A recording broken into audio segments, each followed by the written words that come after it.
Great. So thank you so much. Welcome to La Hora, and I am so delighted to introduce Anshu Arora. Anshu is an artist and designer based in India, and Anshu and I have connected around the topic of how to ensure that collaborations or initiatives that include artisans really center not only their skills, but also their creativity. And I was very inspired by the work that Anshu has been doing in various communities in India, and delighted that she accepted our invitation to present today. So I will hand it over to Anshu, who will share her screen, walk us through several of her projects, and we will save time at the end for questions. Though if questions emerge as we go along, feel free to add them to the chat, and we can, save them for the end. So Anshu, I'll turn it over to you. Thank you, Cynthia. Excited to be here. And yeah, I'm going to share my screen and then we can start. Yeah. Okay. So is this good? We're good? Okay. So I'm sharing the first screen, which is really about the work that me and my partner Jason do at our studio. And this is just to establish the distinction between the kind of our own practice and the kind of work that I do with artisans when one is asked to come in. And these are typically relationships that are built over time. And I will I think we'll unpack as we go along. So I think I'm going to share one of the first projects that Okay, so this is a project that I did for Sasha, and Sasha is one of the oldest fair trade organizations in India. I came across them when I was quite young, almost like 20 years ago, and I've known them for a long time. I've worked with them intermittently. And in this particular case, I was invited to work with their Kanta group for at the time that this project was commissioned, it was for an online sort of portal that was promoting artisanal products in India called Jaipur. So as you know, Kanta is really like a repair stitch, traditionally speaking. And over the years, it's kind of gotten dumbed down. So when we look at Kanta, they're very large stitches sometimes, and it's just a running stitch.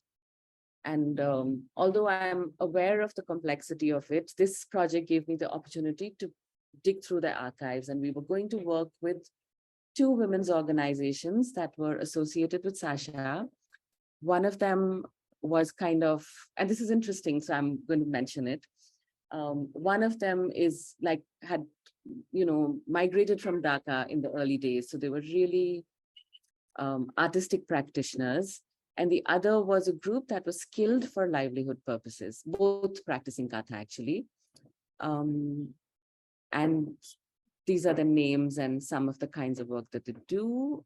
I'm going to go over it quickly so that you get a sense of the visual. And of course, there are some sewing skills that they have centrally at Sasha, which allowed us to do some things. This is actually an archive that they have of old works or works that have been done by artisans over the years. So as you can see, it's a pretty complex stitch. They do very figurative things. This is a style that comes more from the Bangladesh side. And here, there is a lot of geometry that goes into it. It's not, it is a running stitch, but it can do all kinds of things. Yeah. This was very interesting for me because this was done by the women during the Chipko movement, where people clung to trees so that tree cutting would kind of stop. So it was interesting because it's kind of propaganda through embroidery. This is some more of their work, which is more figurative.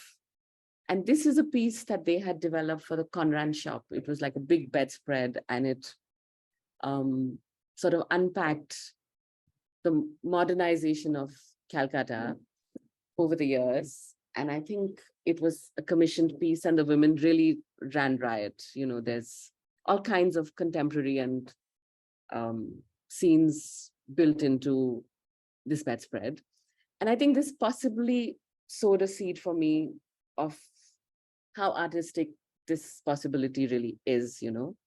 However, under this project, we were looking at doing a collection for the Indian market, and it had its own requirements. So these are some of the pieces that emerged.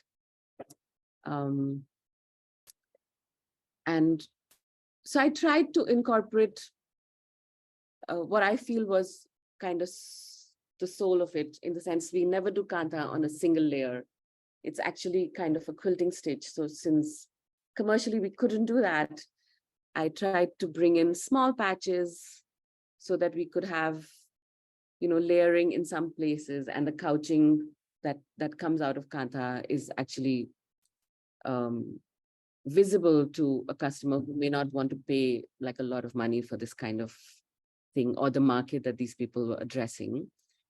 So I think I began to feel the little bit of constriction that comes when we're trying to present a craft within a certain context. And in this case, you know, one did the best we can. And I want to say that building this text, I mean, this whole collection was a pretty exciting process, because I would end up hanging with the women in a sort of a workshop space, and they have a lot of opinions about the kind of design that comes from outside for like an urban market. Like this particular tunic had a sort of a square under the armpit, which was highly embroidered, and they thought it was quite funny. And they said, oh, when you take a bus and you're holding your arm up to hold the rails, the pattern will be visible. So, you know, it was really joyful to sort of spend time with them, listen to little stories of how some of them had runaway weddings, and sometimes they would bring food. And, you know, it's a whole, like, I'm really grateful for the time that I get to spend with them, and all the learning that happens with master artisans who explain the nuances of the stitch and the sheer mathematics of how these things sort of become the rhythms that they are. This is, yeah. There's a little bit of text here, okay? I'm going to move on to the next one. So this is a different opportunity that sort of came along. And this is, there is an organization called All India Association of Craft Producers, no, ICA.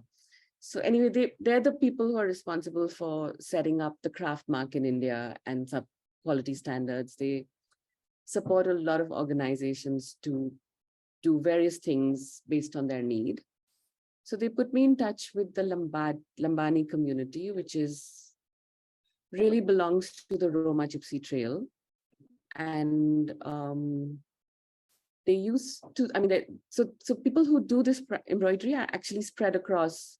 They start from Rajasthan, come up all the way to the south of India, and I think continue as Roma gypsies in Europe.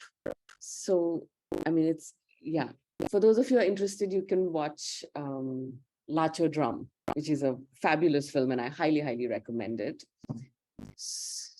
And the agenda of this project was to work collaboratively with this group and come up with a fashion line that would then be shown at a fashion week, with the hope that they would begin to show their work in a slightly higher priced marketplace, like almost designer stores. And they wanted to sort of test this out and see how it goes. So this project was exciting for me because the artisans that I was going to work with are extremely skilled. Like there's a master artisan that I knew personally who was at the helm of things. But often they are, and the organization is really a funded one. And as I discovered, it runs in a particular way, and I'll come to that as we go along. So here's one of the grandmothers that I met at one of the villages. And the gypsies actually carry all their wealth on their body. So they have a lot of earrings and jewelry and so on. And as you can see, hers is a little bit bereft because she's a drinker. So she kind of had to keep selling all her metal stuff off. And this is how it is. But this is another one, Gauri, who's very well traveled. I think she's traveled to 6 different countries. She was very excitedly sharing all her little patches with us and, you know, talking about which one she took to Brazil and which one she took to New Zealand and so on and so forth. And just to talk a little bit about, if you can see the mirror work panels that they wear on their breast and their blouse, which is a pretty interesting pattern. It's very different from the way we cut Western clothing. It's sort of a lot of straight lines. It wraps beautifully around the body and doesn't really require them to wear a bra.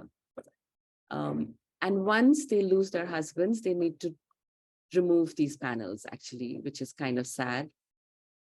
And in the olden days, the mirrors were really used to deflect animals when they were on their own in the forest. But the tradition sort of continues now. This is Anjali from Aika, who's dressing up and they're, as you can see, having a nice moment. And mostly what they do now is that they actually produce, as you can see, they're holding these brown patches, which are so much sadder than the bright colors that they wear, which is the kind of commissioned work that they get. But their studio is nice. They're out in the garden. They were singing to us as we left. And yeah, it's like, so that's kind of what they do for a livelihood. And earlier you saw what they do for themselves, you know, in a sense. And this is now, we are at their sort of studio space, which is run by the organization. This is Shanta. She's actually a master artisan. She's very well traveled. She's a single parent. That's her son over there. And she's extremely artistic. But because of her talent, she's ended up becoming the production manager at this facility, which is called Sandur Kushal Kala Kendra. It's funded by the royal family, and it's an area which is heavily mined. So this is sort of one of their employment opportunities when they're not engaged in agriculture and so on. So we sort of started working on this collection together, and a lot of the embroidery really came from them. So it was a result of studying their work, and they tend to work in small patches. They did have a sewing facility, but it was mostly used for tailoring uniforms for some odd reason. I tried to do some of the pieces with them. Some of the pieces were carried back to my studio so we could make the first samples. We brought in the patterns with the hope that as and when they received orders, we could help them with, because they had such a fabulous sewing unit. It was better than the one that I have. I thought that we would be able to, you know, facilitate them actually becoming an independent unit with a strong identity, which can cater to an urban marketplace and have some sense of the pattern making that is very inherent to the way that they cut their blouse. Yeah. This is really our swatching process. That's a pattern that was derived from the logic of how they cut their blouse. And then they don't traditionally, they would never use a measure tape. They would use hand spans. So one of the dresses actually was a mix of an embroidery which represented hand spans and was inspired by the tattoos on their arms. Yeah, so here's one of them holding her tattoo out. And this was a friend of mine is doing a PhD and was traveling with me. So she offered to model the clothes because we wanted to shoot them.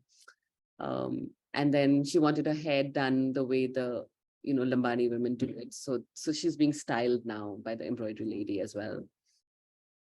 Surprisingly, when we asked the women to model the clothes, they were super excited, but they just said that we cannot share the pictures publicly.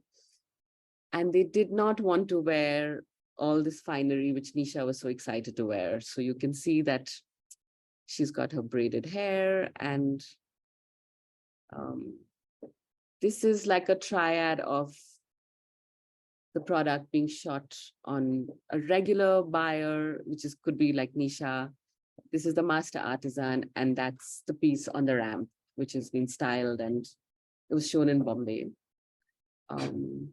Just to sort of say that we can all wear these clothes. It's not hard, This is just some more of them. This was done with the tailor, and she was really shy, but she was very sweet to pose for us. This is their tailoring facility where they shoot. And we used one of the traditional pieces, but we kind of broke up the embroidery in a celestial kind of way. This is again, and this dress was inspired by, it's kind of like a mix of what they wear on the top and what they wear on the bottom. So construction wise, it's kind of similar, but speaks to like a more urban audience. This is all of them happily hanging out after the shoot. So much as this project was exciting, they got a lot of interest. I got projects after that, but the people who were running this organization somehow fell off the map, and it was too much work for them to follow up the orders that we received from like high-end stores in Bombay. And ultimately, this sort of didn't really take off. And I think I was fairly disappointed, but I had no control in the situation, and we sort of had to let it go after some time. It was a big lesson learned. I'm going to share one which is not a women's organization and was again done with Sasha. It started a little bit pre-COVID, so we were looking at developing a travel collection with, so in Bengal we have Shanti leather, which is essentially vegetable tanned leather, which is now practiced in very few places. The leather really comes from Bengal, but somehow the technique of embossing became endemic to Bengal in a sense. And there are many groups who practice this. And Sasha as an organization essentially caters a lot to the, used to cater a lot to the export market and mostly to fair trade buyers. But with all of us going vegan, I think their market has really, really dropped and they needed new designs. So they sort of got in touch with me and to see what we can do. This is a different sort of group that I visited. Group as in it's a very small enterprise of Raju, who makes footwear. He's kind of trained technologically. And when I visited him, I realized he just lost his father, but he didn't cancel his appointment with me because the last time we had designed something for him, he got huge orders. And I think that kind of goes to speak about the dependency on designers that come from outside, which is a little bit sad. And I think post this early interaction, COVID hit. And then it struck me that we could actually take the time to build a collection which came from the Bengali culture. And not finding a common hook, I looked at Kalighat paintings, which are, what shall I say? They're practiced by a lot of folk artists, but was also taken up by a big artist called Jaramillo. And so I sort of looked at the eyes, the mouth, like little features and turned them into graphics, which were then incorporated into leather accessories meant for either a domestic market or if they could find, room in their export market. But again, I think this was so different from what they normally do that they were not unable to connect with the correct markets. And I'm not sure how many orders we were able to get. But just this whole process of giving it a name, giving it an identity, kind of, I think it made me realize that given the right push, we can definitely have artisanal work that represents them and shows their ability at its finest, because that can be the center that then allows them to garner more work. Because most of these groups have, like, there are a lot more artisans, and sometimes they're not, they don't have enough work. So as many verticals that they can access is a good thing.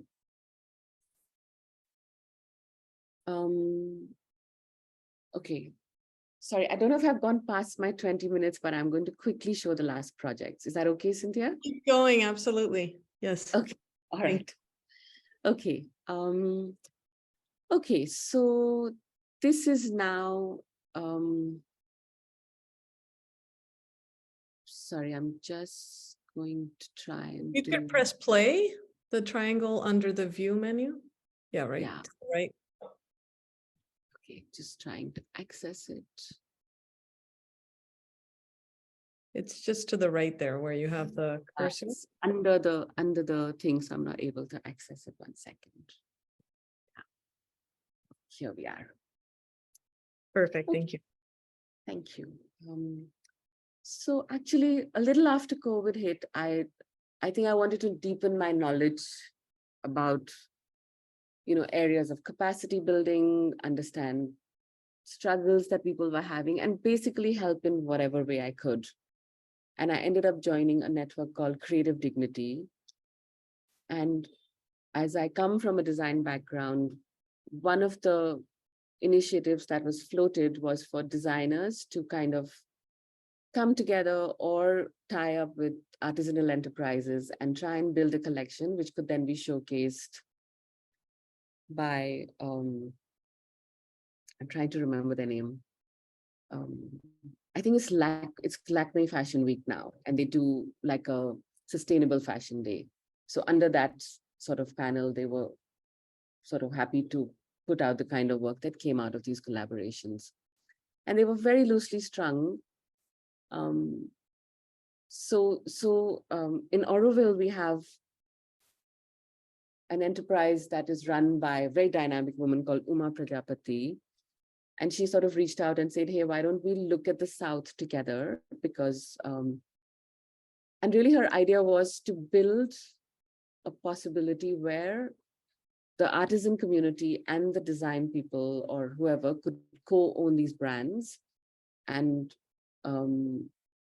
showcase their work, and the designer would be basically involved in putting together the collection, but the investment and the returns would be co-owned, which was a great idea, but it didn't actually work out in the end because of some issues with the kind of business Auroville can run.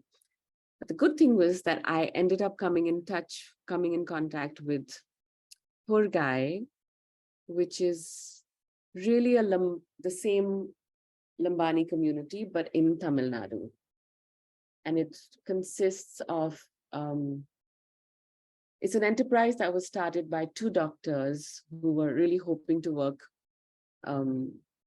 more in the tribal areas, because that's where medical facilities are most wanted and least available. And in that process, Dr. Lalita, who kind of became very interested in the embroidery and really is at the helm of Poor Guy, which means pride. And the Lambadis who live in the valley of Sitalingi were actually a runaway group. So 2 of the Lambadi women actually taught the rest of the community the embroidery. So the strength of tradition is slightly less in this group, but they've been working together and they own their enterprise. But Dr. Lalita is kind of sort of the visionary, and she puts them out in the market. And it's a really one of those very fair enterprises. There's also a farming community, which is a cooperative, and they grow organic millets. They also grow their own cotton, which is woven close by. So it's a very, very clean, well, sort of solid organization with a lot of ethics in place. And I think I really enjoyed meeting with them, and a lot of things were taken care of. They don't throw away any of their end pieces. They are used to make, small flowers or do patchwork and so on and so forth. So whereas my first interaction with them was to really create a sort of a clothing line, and some of these embroideries that you see here are not traditional, but use they have quite a big stitch repertoire. So use the embroidery stitches that are part of the Lambani stitch vocabulary. And as you can see, we made these clothes. This is Neela who taught most of them, and she took up the most complex embroidery piece. And later we found out actually she's got a fair amount of cataract in her eyes, but she's quite vehement, has very strong ideas about how to mix colors, what looks good, what doesn't, and is absolutely a joy to work with. The flower thing that you see on the braid is also upcycled little flowers inspired by the flowers that women weave for their hair. So this was, again, a pretty exciting project. We got great response where we showed it, but we were not able to take it into fruition because we didn't have the funds and things sort of didn't fall together. And the clothes were kind of, how shall I say it, catering a little bit to a Western market, used the embroidery, but didn't use the traditional way that they actually do it. But even though the project fell apart, I think over this time, Dr. Lalita and I had sort of forged a connection. She called me and said, can I use you as my design doctor? Which means she can call me and ask me for help. And this was a time when we couldn't really travel very much. So we would get on Zoom calls, send sketches to each other. And they actually had an opportunity to show some artistic textiles to a very large office, which wanted to, hang craft-based art pieces in their very, very large offices. And they had decent funds. Like I think this particular piece sold for almost 75,000 rupees, which is maybe $700. I'm not converting very quickly in my head. And this was really created post having conversations with the women, and so at the center of it is, their clothing. The side panels were really their forests, which were created with patchwork of the leftover pieces. And at the far ends is like really large panels of very, very intricate traditional Lambadi embroidery, but in the colors of the berries that grow in their forest. And you can see it's still kind of rudimentary. It doesn't aesthetically fully fall together, but it was led by them. And I think it was a good start. We used a lot of the waste that they had or a lot of pieces that they had done in their free time. So the idea was also to use up whatever they had created and do the best that we could under the circumstances. So they put this out, and with this, there was a lot of learning about, how to do borders, how to hang, how to distribute work evenly among 60 women who inhabit the valley, who could come in and take the work home and bring it back, because we're trying to look at livelihood as well, because it's a fairly democratic organization. This is another piece that we did because over time they had created all these patches. So what they do is when they get a little piece, which is commissioned work, if a little bit of fabric is left, they do a little square with whatever thread is left over. And over time, Ta had collected, I call her Ta because this is Dr. Lalita.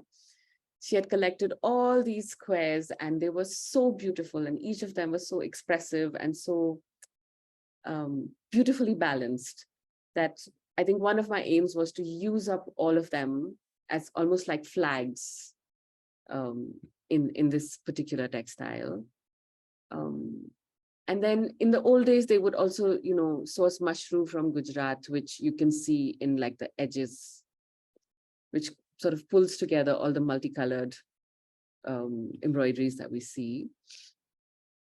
This is the second piece. I think it was done for Wipro, actually. And then this kind of, exploration that we had done in artistic textiles began to trickle down in some of the home products that were again developed somewhat online with them for one of the first shows that we curated to bring artisans back together face to face with their customer in Bangalore with the help of Creative Dignity. And Burgai was one of the participants. So as you can see, like it's kind of like you're still working with what's needed, what they have. It's sort of a very organic growth. But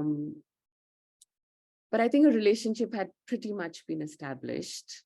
Some of the things that we created, again, was upcycling all the leftover bits of the organic cottons that they never throw away. And this is a mix of patchwork and embroidery. And these are actually the berries that grow in their forests. And that's Dr. Lalita holding one of the babies. And these are the women spending time together, working. That one's on the phone. So just to give you a sense of the landscape that we work in when we're together. This, I think, was actually the beginning of something really happening. And this was a commissioned piece, which was shown at the National Museum. And there's a person called Lavina who started this initiative of showing not just design, artistic textiles done by artists in India, but also artistic textiles developed by artisans across the country. So this was one of the pieces that was part of it.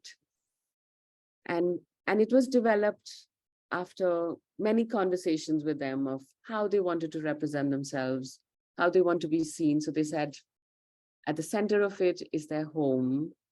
And so one of the interesting things is that when they do a census, the women don't really get counted because they often are partly farmers and partly embroiderers based on what time of the year it is.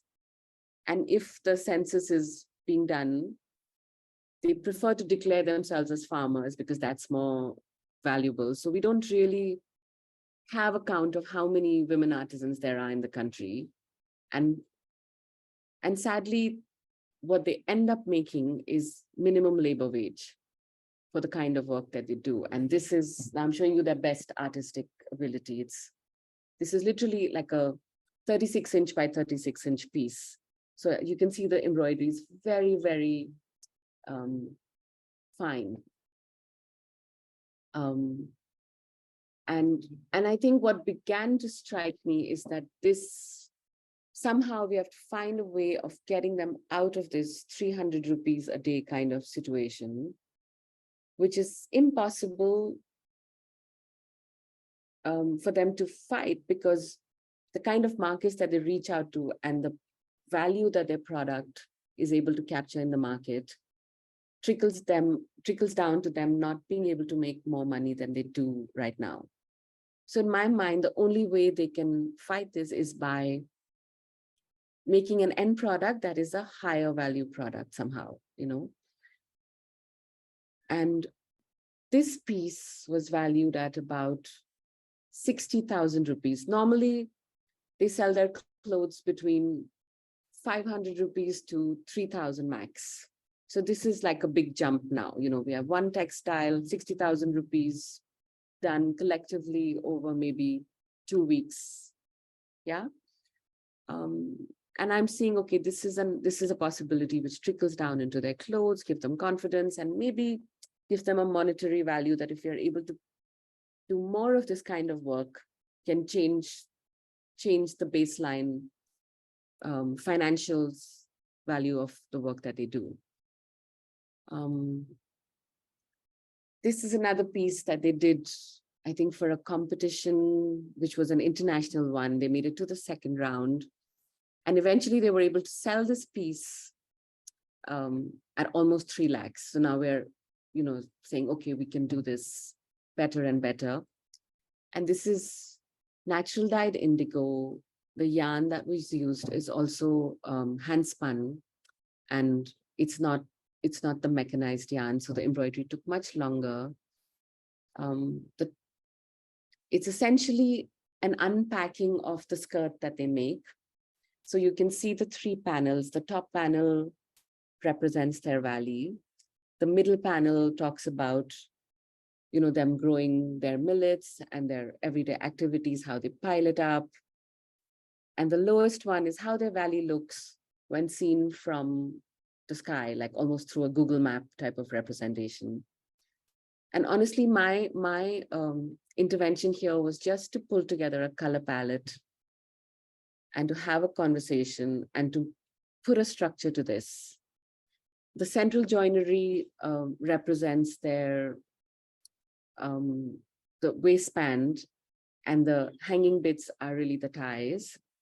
And at the bottom is all the metal bits that they use as decorative elements. So this skirt actually kind of becomes a wall textile. And yeah, there it is. It was developed for the Global Eco Artisan Award Agati Foundation. They made it to the last round. And then eventually it's sold in India, actually. But gave us like a lot more confidence, to take this forward. This was the other piece they did, which was in the category of, what is it called? Endangered craft. This was the endangered craft. So here we unpacked their blouse, because that's a very particular kind of pattern. So now you've seen them wearing the blouse, and this is how, you can, it's kind of deconstructed here. And that's sort of a bit of a close-up. So this actually didn't win an award, but I think it made it to the FIT gallery, like a show that happened in New York at the FIT gallery. So this was again, and this actually really gives them a lot of confidence. So when we talk to them, they are very keen to be seen. They want their work to be seen all over the world. They want their stories to be carried. They want their way of living to be spoken about. They don't really ask for more money, but I think that would be nice. I think it would be fair. And I'm also happy to say that one of the younger artisan daughters from here wanted to be a designer, and she was helped along a little bit. And today she's studying design at the National Institute of Fashion Technology in Chennai. So she will be the first one to come back with a design education. And I recently met them, and they're sending another boy out next year. And we've just got funding to, so all of this work has been done in the middle of craziness of them trying to land up for exhibitions, to meet, the minimum amount of work they need to do, and so on. So I think we realized we needed to be able to extract 10 artisans who had shown a lot of interest in this kind of work, and maybe give them the space to have a sort of at-home artist residency in their village, which is a paid for, where they get paid a little bit more than they would get paid on a regular day's work. So we've managed to get funding for it, and we're on the 10th of June starting a 3-month artist residency at home for them. And let's see how it goes. I'm very hopeful.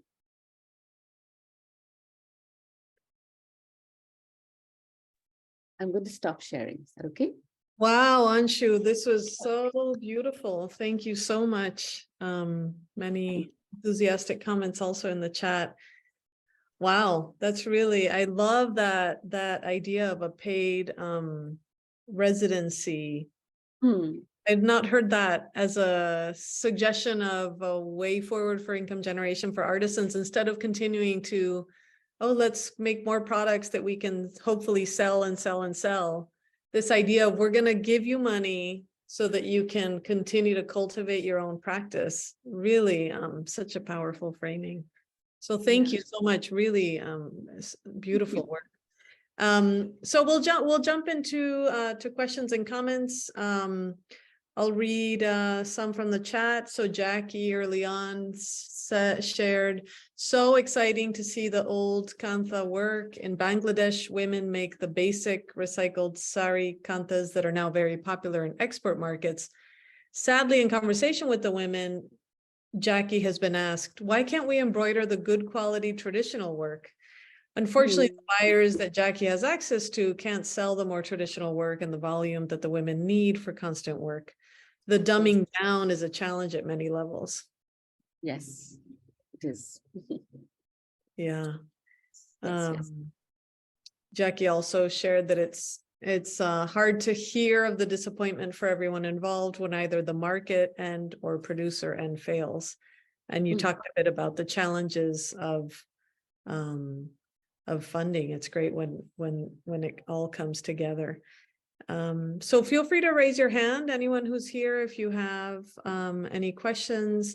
I have a question. I have many questions, but in the interest of time, I'll ask one question. In that last project, you mentioned that one of the people are going to be the first person to come back with a formal design education. And I'm curious to hear what conversations you've had about the assumption of what a design education may benefit them. How will it benefit them? Not them as an individual, but their community. Is there an expectation that the design education is what's needed to be able to generate additional income? Is it, are there concerns about how it will culturally benefit them? Curious to hear what conversation you've had on that front. It's actually a very, very good question, because when I met Sindhu, she's this young girl. She loves to photograph, like, you know, everybody has phones now. So that's kind of changed things around. She's lived outside of her valley for a school education, but in a very protected environment. And when we were looking at design colleges for her, one of the colleges that I reached out to said it's not a good idea because they've tried this before and some of the young kids have ended up self-harming themselves because they did not culturally fit. So it's a very tricky one, because whereas students from, you know, design colleges in India continue to go to craft organizations for learning all the time, there are very few instances of children from this side crossing over to institutes because it's a challenge, you know, language is a challenge. So actually my young daughter worked with Sindhu closely over the phone to help her a little bit with English, of how to write some of her stuff.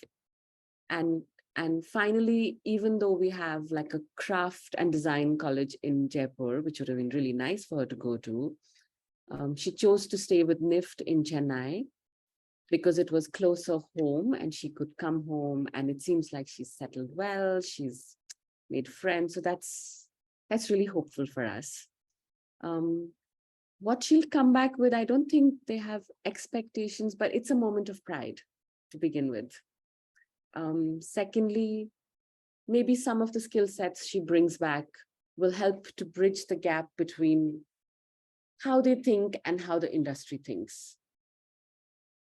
Because what a designer does is not just design, they're also understanding, you know, drawings in a certain way, they're communicating in a certain way. And we've seen great results with stuff like that in Gujarat, where there is a school for artisans. So how she uses it is really anybody's guess, but it's a good start, I think. Yes, Yeah. yes, absolutely. Thank you. Polo, you had your hand raised? Yes. Hi, Anshu. Thank you so much for the fantastic presentation and the work that the team did. My question was, you mentioned you had to increase the prices for, like, for those really beautiful pieces to like 6 lakhs and stuff like that for things to work. And it echoed when I talked to this organization. They worked with chicken. And they mentioned, and I actually have notes, they mentioned right now there's an abundance of craft because the quality has gone down, the competition has increased, and craft is losing identity. And according to him, who organized these trainings and workshops with the artisans, he said the one approach is to make it very niche. And the whole point of making it very niche is to preserve the techniques and not let it be diluted by commercialization and stuff like that. And he said it should be very niche, so people who understand craft are the people who get the really high quality craft. What are your thoughts on that? Because it sort of mirrored some of the things you had mentioned. So I would love to learn your thoughts. I think I'm concerned about freedom and identity, actually. I don't know if it's the right way to go. It's too early for me to say. But I think that the minute we say, oh, it should be like this, it should be like that, it should be, in this box or that box, we are all coming from very limited understanding of what this whole landscape is. And I think just basically to have agency, to decide and to express is the first step. Because I think with this process, I can confidently say that when the people who are producing are fully engaged, and this is still quite facilitated, okay, I'm not pretending that it's not, but I'm saying even then, when there are large spaces of freedom and there are conversations and people are owning the work that they're doing, and then they do it, there is a certain pride and there is a quality of work that and I mean, any of us as artistic or creative people puts out. And I think that then hopefully it will find its own market. Because otherwise we are still trying to fit them into a space that we understand exists. And that is still sort of limiting, or yeah. Thank you. And I actually agree with that, because my other thought was when he mentioned the very niche part, I'm like, is that reserved only to the rich people who might have the money but might not have the full knowledge of what it takes to have all of those beautiful pieces? So it's an interesting, back and forth. And even people are so diverse, right? Like someone who's rich could be cultured, not cultured. I mean, or someone could be, interested and therefore would buy, or it could be aspirational. So I think we just have to do the work and put it out there. That sounds great. Yeah. Rukmini, you have a question or comment, and then we'll go to Valentina. Hi, thanks, Cynthia. Thank you, Anshu. That was absolutely beautiful. And it's amazing because many of the points that you've touched on are something that were part of my PhD, where I talk of design with the alliance of craft. And the thing that I talk of it in terms of contemporary Indian furniture design, but the limited edition market, which is the dichotomy that you're expressing, because these are obviously, limited editions. So they cost pretty much the earth, certainly by Indian standards. And I mean, over here, I mean, I'm sitting in London, and I see the difference in how you view that limited edition. Also, how the people, the artisans who work on this stuff, they also realize the niche value what they do. Because I interviewed on my research trips to India, and the amazing part was that, unfortunately, none of the artisans that I spoke to want their children to be artisans. Because I think in India, we still don't see artisans as, I think it's a cultural thing where, I say artisan and I see them as someone with deep talent, and it's something I argued for hugely in my thesis, saying if there are no artisans, there's going to be no design. So you can forget about being these fancy designers if there's no one to do your work, and what happens when, and crafts do die, So for me, it was this huge dichotomy between, as I think she just talked about, commanding high prices for something, right? Because they're in the niche market. So it's the rich people who can buy them. Actually, if you think about it, historically, craft was not cheap. Like when you look at it, and the thing is, there was some that were kind of what we call like, chicken curry, and there's like this royalty, very posh, and they were really patronized heavily by royalty. By royalty, they were commissioned by then, So they have a certain place, in the hierarchy of crafts. I'm also personally very interested in folk crafts because they tend to be a lot more expressive, because they're really expressing you know, what happens in people's lives and so on and so forth. But really to really come back to you talking about the artisan children, I think this is a huge conversation between us as, the Creative Dignity Network. Yep. And I think personally, I once went to Banaras on a field trip to look at Mhm. what we could do with weavers in Banaras. And I think it was just heartrending. If I saw my dad sitting in a pit, shirtless, for years weaving, Mhm. no matter Mhm. how beautiful the end product Absolutely. was, making 300 rupees a day, I would definitely not want to be a weaver, no Correct. matter, So I Correct. think it's really our collective responsibility as consumers of craft and lovers of craft to Absolutely. make sure that everybody is equitably paid. Because Leila Tyabji said to me in an interview, I interviewed her, and Leila said to me, she said, the onus is on the larger design community as a whole. It cannot be these 12 or 15 or 100 designers who hire, 5 artisans, let's say, per studio, and think that that will make a difference. It won't. It has to be a collective conscious effort. I think it's also to recognize the skill that is brought to the table. So it's really a collaboration. Yeah, Right. absolutely. It has to be a financial collaboration as well. So when we Yep. have priced these textiles, I am not being paid because Right. I'm in this exploration. So I'm not Mhm. looking to make money out of this. I have my own practice. Right. And I think what I'm looking to see is, okay, how much can we price this at? What Mhm. can the person get? And how Hmm. many to make in a year for it to make a difference to the lives of 60 Yep. women? Yep. Yep. And maybe, Mhm. but I mean, the people, it's commendable what you're doing, truly.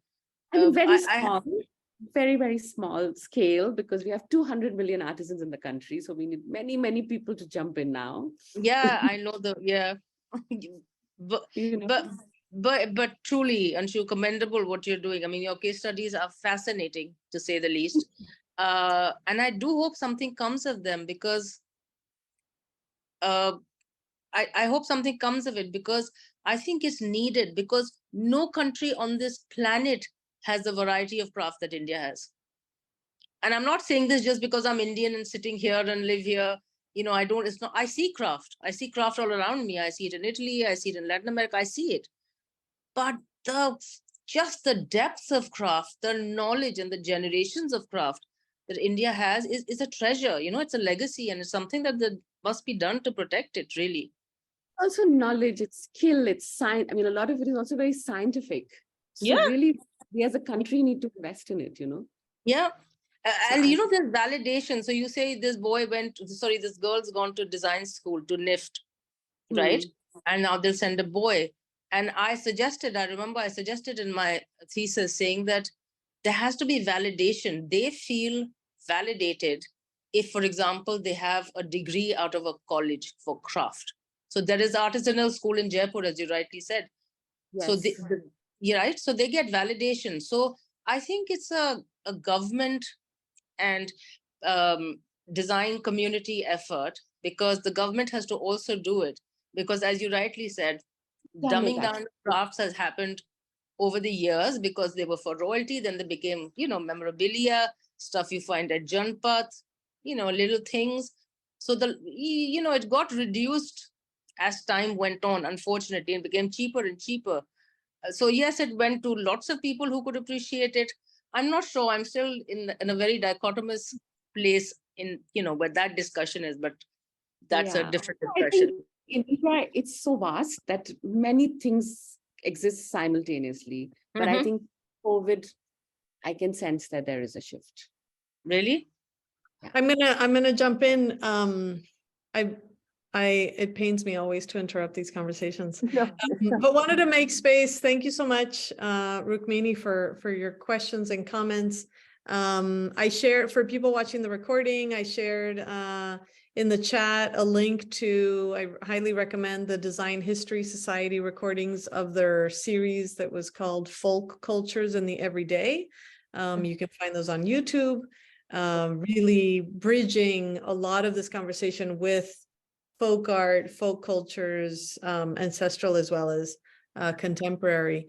And heard it here first. I don't know if Jackie has coined a term, but Jackie Corlitz shared, can we say in this conversation that the challenge of fast craft is here? And perhaps for Laura, we could absolutely talk about the temporal slowness, fast, what is fast craft? So to end, let's turn to Valentina. You had a question and we'll wrap up with that one. Okay, perfect. So I just had like a question regarding what are the plans for showcasing the work, because it's clearly very beautiful, everything that you are doing with the artisans. And the way that I see it is like there's like two avenues in which you can take. Like one is commercial, like starting commercializing the products, and the other one is like just showcasing as a piece of art. And I thought about it was because I recently went to one of the museums in New York, and they had like an exhibition of like a native artist. But what struck me was that the techniques that they used were not traditional techniques. They were doing a lot of like paintings and sculptures. And I was like, it doesn't seem that sophisticated as the traditional art that is very sophisticated in indigenous communities or artisans communities in general.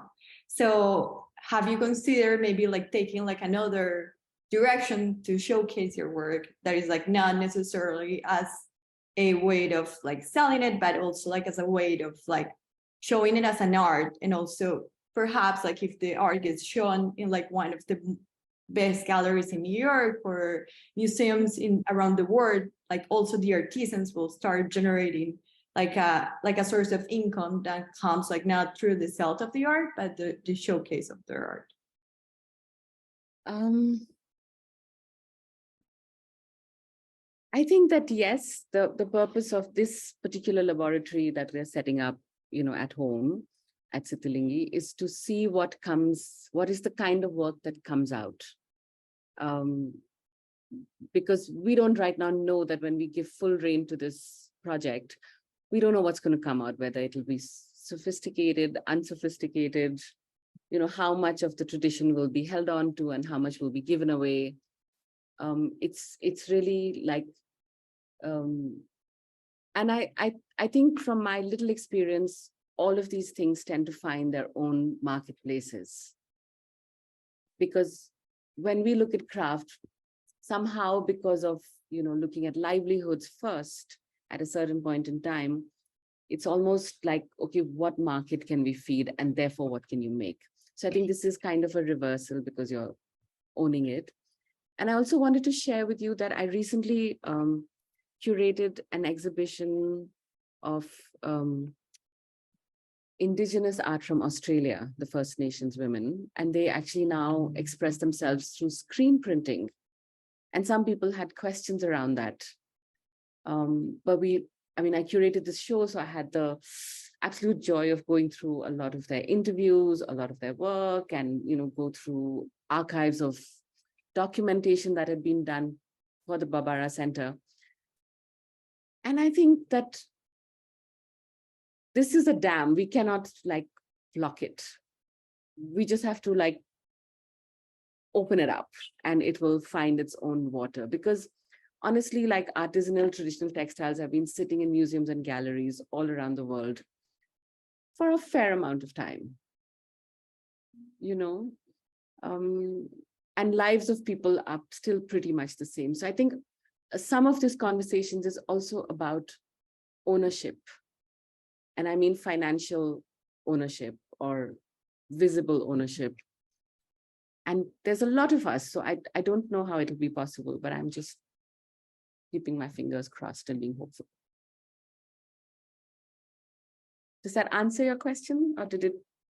No, it absolutely. I think you're right. Like you just have to see that the work finds where it's going to be showcased and like what is the purpose of like doing it. Anshu, do you have time? What's the purpose of the question? Sure, I'm here. Okay. Yeah. So we had said last question, but we'll do one more. Lashana. Hi, Anshu. Thank you so much. That was an amazing presentation. I'm so grateful to have watched it and to hear you, and the stories are just wonderful. My question is more around the funding. You mentioned several times that funding runs out. So I'm wondering, before this funding runs out, like, are the goals being met? And this is just like an extension that the funding then runs out, or are the goals not being met and maybe the proposal isn't all encompassing, and so that funding runs out because it wasn't all in the proposal. And then I wrote down something from what you guys just, oh, are these funding sources, are the goals typically consistent? Forgive me, not forgive me, but just, I have a finance background as well. And so I'm very curious about what's going on. Like, what is the problem? Why does this funding Okay. keep running out? Actually, when I say funding runs out, I'm actually talking about projects that were never funded to begin with. In the Oh, sense, like, okay. for example, when I'm talking about the vegetable tan leather project in Bengal, so the NGO, like Sasha, the organization, had enough money to basically do one round of sampling. They had a little bit of money to pay me as an honorarium, but we didn't really have the money to do a production of the pieces. We didn't have the money to do the marketing. So when the pieces are done, they actually go into their sampling catalogs, which typically goes to regular fair trade buyers, you know. When I'm talking in context of the artistic textile vertical that we're looking at, we've just managed to get like 5 lakh rupees, which is going to really just pay for 10 women to come in for us to buy material and to book one gallery for one day to showcase this stuff. So we are working with very, very meager funds, because when you go out looking for funding, people ask, they have all kinds of stipulations. And I remember building this sort of proposal for an at-home artisan residency right at the top of COVID, and floating it through the entire Creative Dignity network, because I thought they're all free, they don't have work, they want to be creative. We couldn't get the funds from anywhere. So maybe we don't know how to write proposals, but I'm hoping somebody will appear from somewhere and that will be taken care of. Yes, definitely. I appreciate you taking my question. Thank you. My pleasure. Does that make sense for you, or is that just like, whoa? No, it does make sense. Yeah, It makes a you. lot of sense. It just seems like there's so many funding issues, like it's not a central issue. And so, like, with my thesis, I'm trying to figure out what is one problem that I can solve, but there seem to be so many. And so I want there to be impact. So thank you again. Thank you. Thank you, Lashana. Well, thank you so much, Anshu. This was really such a wonderful hour. Really privileged that you shared such beautiful and inspiring work with us.